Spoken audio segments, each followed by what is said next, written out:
Bien, en esta ocasión vamos a estar trabajando cómo se define una clase. Bueno, pues para definir cómo se crea una clase vamos a optar por el llamado header file. Te va a incluir en el Visual Studio un nuevo header file. Si no sabe, pues puede referirse a los tutoriales anteriores.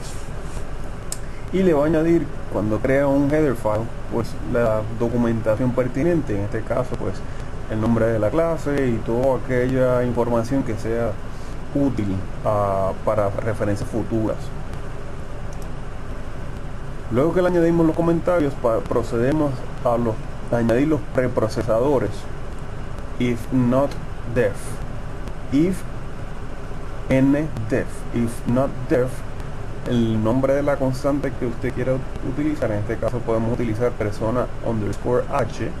Si no está definida esta constante, pues entonces pase al siguiente paso, que sería number define esa constante. Es decir, si no está definida, defínela y cierre este statement con el number en if.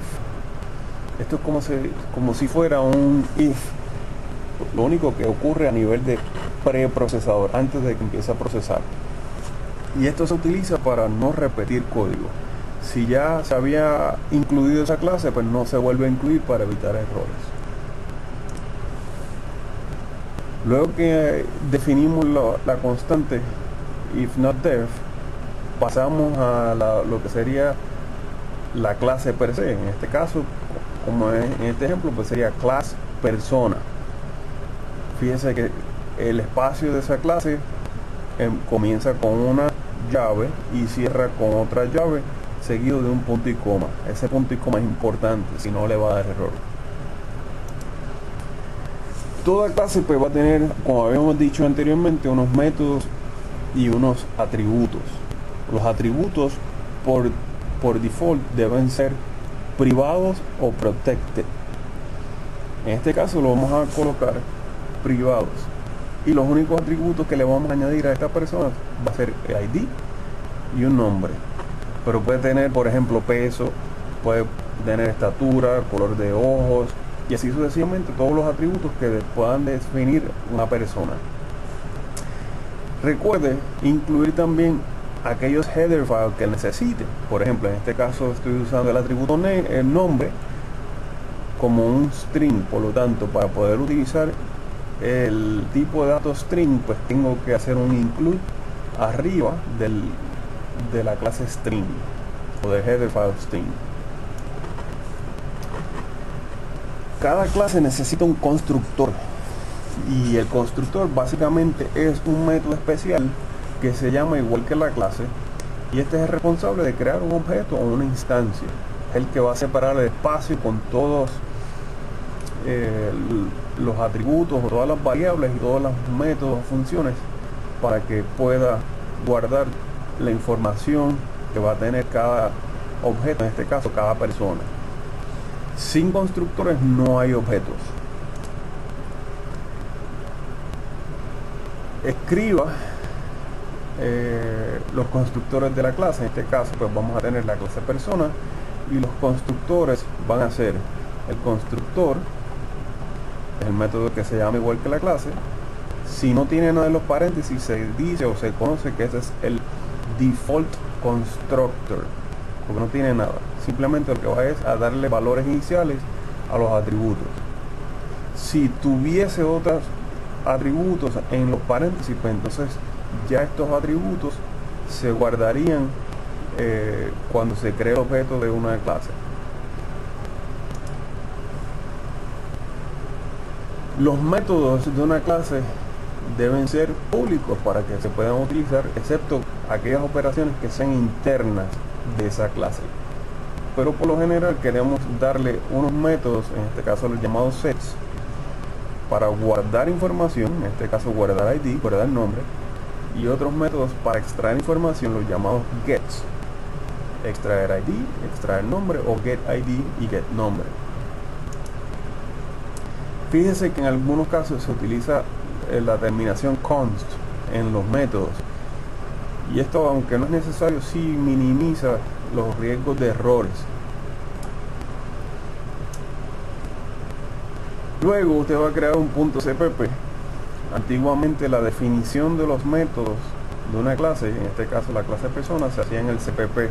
Todavía lo puede hacer así, aunque algunas versiones modernas de Visual Studio, por ejemplo, de los IDE, están incluyendo las definiciones de los métodos dentro de del header file. Es decir, que esto podría ir justamente debajo de la clase. Así que, y empezamos definiendo el nombre de la clase y el método correspondiente. Fíjese que aquí en este constructor lo que se está haciendo es dándole valores iniciales a los atributos que tiene esta clase, en este caso la clase persona. Aquí hay un detalle importante. Fíjese que los header files que tienen comillitas son header files que fueron definidos por el programador. Los que están incluidos con un mayor que y un menor que, perdón, un menor que y un mayor que, son los que vienen definidos por el lenguaje. Fíjense que cuando se va a definir un método, se escribe lo que va a devolver. En este caso no devuelve nada, por lo tanto está void. El nombre de la clase, en este caso se llama persona, seguido de punto, de 2 puntos corridos. Luego el nombre del método o de la función y lo que va a recibir. En este caso vamos a recibir un valor, se va a guardar en la n, y la n lo va a pasar a su vez al atributo de esa clase. El ID de la clase va a ser igual a lo que se le dé a ese nombre. Luego tenemos el atributo, el método guardar el nombre. En este caso no devuelvo nada, por lo tanto está void y recibo nString. Fíjese que en la clase anterior también teníamos una n, pero era un int. No hay conflicto porque son diferentes tipos de datos y además son variables locales. Una no conflige con la otra. Estas existen mientras estén dentro de esta llave. De ahí en fuera no hay conflicto, no chocan entre ellas. Así que esta n va a pasar un string, en este caso al atributo nombre.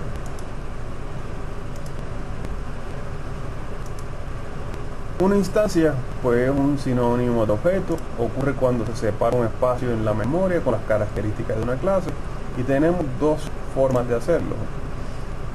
O creamos un puntero que recibe la dirección en memoria de una nueva instancia, en este caso de la clase persona, o simplemente escribimos clase y el objeto. En ambos lo que se hace es que en estos dos se llaman al método que se llama igual que la clase, que sería el default constructor. Tanto asterisco P y P son instancias y objetos de la clase persona.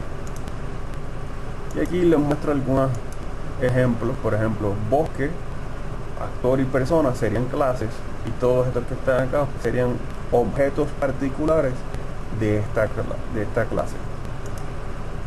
Avión, F-16 y así sucesivamente. Acá tenemos la implementación del main. En el main básicamente vamos a tener incluido la clase persona o .h. Vamos a tener el IOSTIM porque lo necesito para extraer en pantalla. Y aquí llamo o creo el objeto P de la clase persona, y cuando se ejecuta esta línea de código realmente lo que hace es que va al constructor, viene aquí y le asigna el valor desconocido a la variable nombre, le asigna un -1 a la variable ID y muestra en pantalla que se creó una nueva persona. Se regresa de nuevo al main, y en este main la próxima línea es guardar el ID, guardar ID y un 7 entre paréntesis.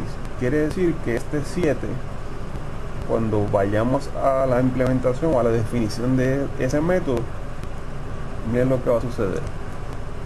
Ese 7 va a ser parte de la n, y la n entonces le asigna indirectamente el valor a la variable ID que está privada. Por eso es que hacemos que los métodos sean públicos y los atributos sean privados, para guardar esa confidencialidad. Regresamos al main. Ahora voy a hacer lo mismo con el método guardanombre, pero en este caso le voy a pasar Ana. Cuando vamos a Ana o a guardar nombre, Ana se guarda en esta N y le asigna a su vez indirectamente al atributo que está privado nombre el valor Ana. Por lo tanto, va a salir en pantalla: se guardó nombre Ana. Y entonces ahí se detiene el código y retorna un 0 o un exit success, indicando al sistema operativo que ese programa ejecutó sin errores. Y hasta aquí este tutorial. Muchas gracias.